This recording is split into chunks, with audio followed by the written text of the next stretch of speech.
Olá pessoal, tudo bem? Sou o professor Felipe Moraes, professor de Física, Sistema de Ensino I9. Leciono essa disciplina para alunos do 6º ao 9º ano do ensino fundamental, anos finais. Nossa aula de hoje é dedicada aos alunos do 9º ano e tem como tema a física e os movimentos. Também vamos falar sobre as grandezas físicas. A física, ela é uma ciência que se preocupa em estudar a natureza, ou melhor, os fenômenos naturais.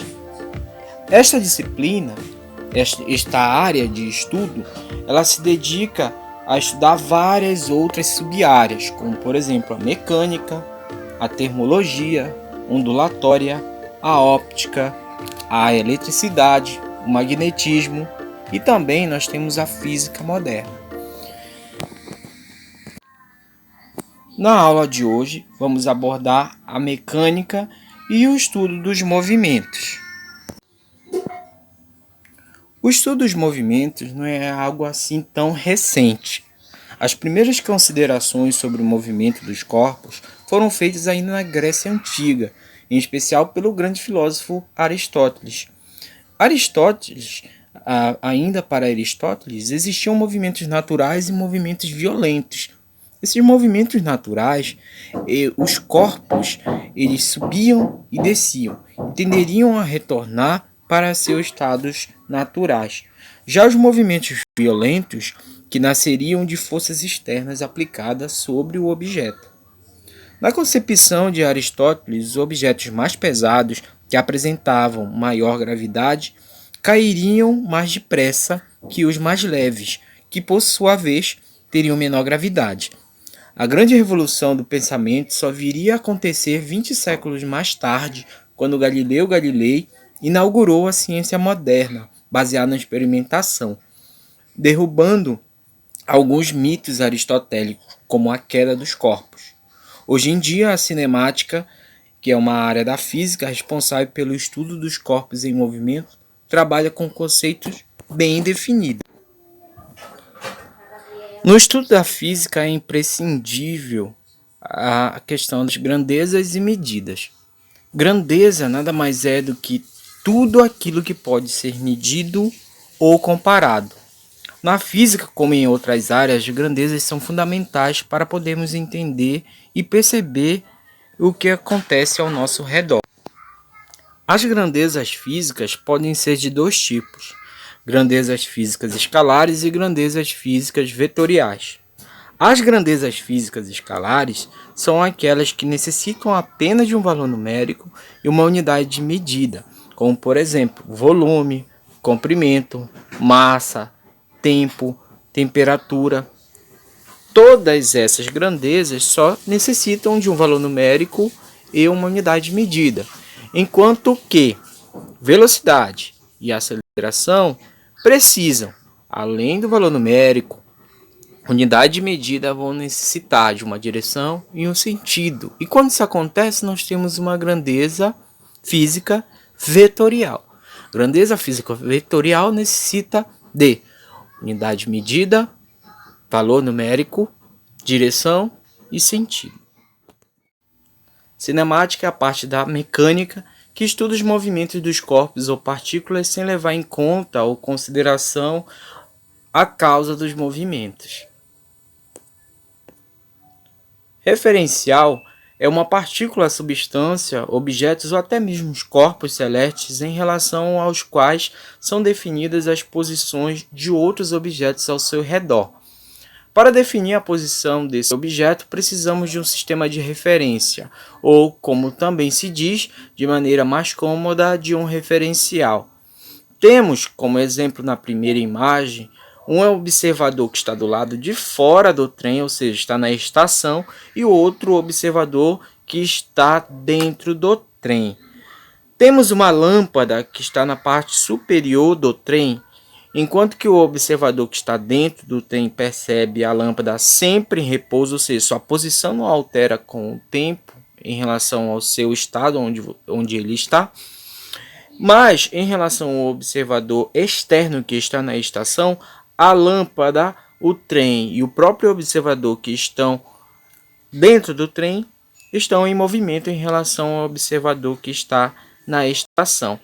Então, esta é a referência. Nós temos que tomar como referência algo, um corpo, um objeto, enfim. Partículas ou ponto material. São corpos de dimensões desprezíveis comparada com outras dimensões dentro do fenômeno observado. Nós temos aqui, um exemplo, uma formiga em relação ao tamanho de uma calçada. A formiga em relação ao tamanho da calçada, seu tamanho é desprezível, logo ela é chamada de partícula ou ponto material. Assim também nós temos um carro e em relação à sua dimensão ao tamanho da estrada é desprezível. Logo também o carro ele é chamado de partícula ou ponto material nesta situação. Corpo extenso. São corpos cujas dimensões não podem ser desprezadas, comparadas com outras dimensões dentro do fenômeno observado. Temos agora o exemplo da formiga em relação a uma pequena pedra. O tamanho da pedra e o tamanho da formiga não podem ser desprezados. Neste caso, o tamanho da formiga deve ser considerado, ou seja, suas dimensões são consideradas em relação ao tamanho da pedra. Logo, a formiga, neste caso, ela é chamada de corpo extenso. Movimento. Determina-se um objeto que está em movimento quando a sua posição muda relativamente em relação ao referencial. Temos um observador e temos um objeto que é um caminhão, neste caso, que está se movimentando na estrada. Ao se movimentar, o observador percebe que, com o passar do tempo, a sua posição, a posição do caminhão, altera. Logo, ele está em movimento. Porém, se o caminhão, com o passar do tempo, não alterar a sua posição, logo ele está em repouso, ou seja, movimento nulo.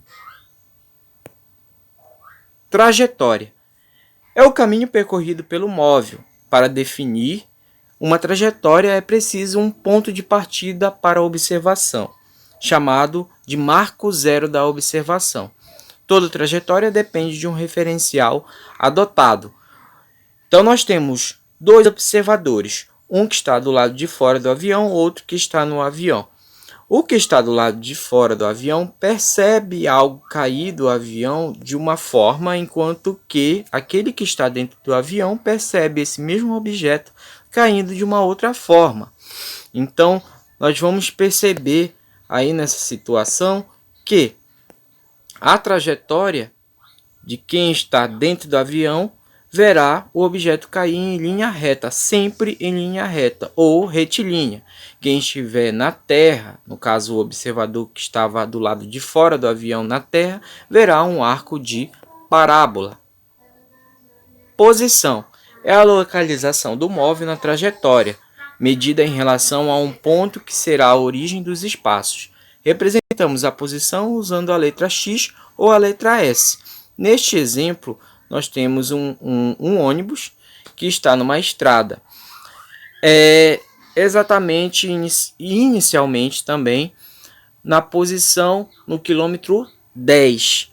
Passado algum tempo, ele está na posição, ou seja, no quilômetro 35. Então, sua posição inicial ou sua primeira posição é o quilômetro 10, posição inicial, e a posição final, 35 quilômetros. Então, podemos chamar aí de S0, posição inicial, e S, posição final. A variação dessa posição, ou variação desse espaço, a gente pode chamar de delta S. Atenção! Quando a posição de um móvel se altera em relação a um referencial no decorrer do tempo, dizemos que o corpo encontra-se em movimento.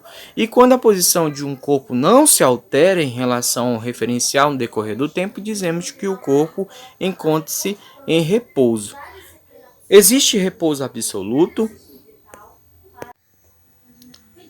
A resposta é não, uma vez que um corpo descrito aqui na Terra, estando este em repouso, ele pode estar em movimento para uma situação hipotética. Alguém vendo esse corpo da Lua vai ver este corpo na Terra em movimento, uma vez que a Terra gira e tudo que está nela também gira.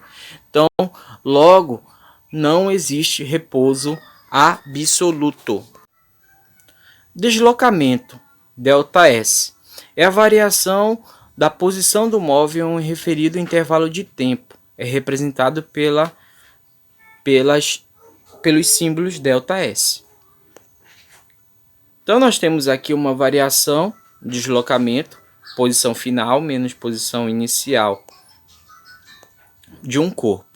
Então, nós temos esse corpo na posição inicial, quilômetro 10, e na posição final, quilômetro 35. A variação, ou seja, o deslocamento deste corpo vai ser dada pela diferença da posição final menos a posição inicial. Então, vamos ter 35 menos 10, 25 km. 25 km foi a variação, ou seja, o deslocamento feito por este corpo neste trajeto. Rapidez ou velocidade escalar média. A razão entre o deslocamento sofrido pelo móvel em um dado intervalo de tempo chamamos de velocidade escalar média e representamos pela equação abaixo. Então, esta aqui é a nossa equação da velocidade. Bom? Então, é a variação do espaço em relação ao tempo. Essa é a nossa velocidade escalar média. E essa velocidade escalar média no Sistema Internacional de Unidade é dado em metros por segundo. Nós temos aqui algumas transformações a serem feitas. Então, este é o método mais eficiente para fazer a conversão de km por hora para metro por segundo e vice-versa. Se eu quero transformar um valor em km por hora, por exemplo, 108 km por hora, em metro por segundo, basta eu dividir por 3,6. Mas, se eu quero fazer a conversão de 5 metros por segundo em km por hora, basta eu multiplicar. Bem, gente, de posse deste vídeo, de posse do material do caderno de vocês e também das nossas atividades que já resolvemos em sala de aula, você vai resolver a atividade que está disponível no site da escola. Então, resolvam com muito carinho e até a próxima. Tchau, gente!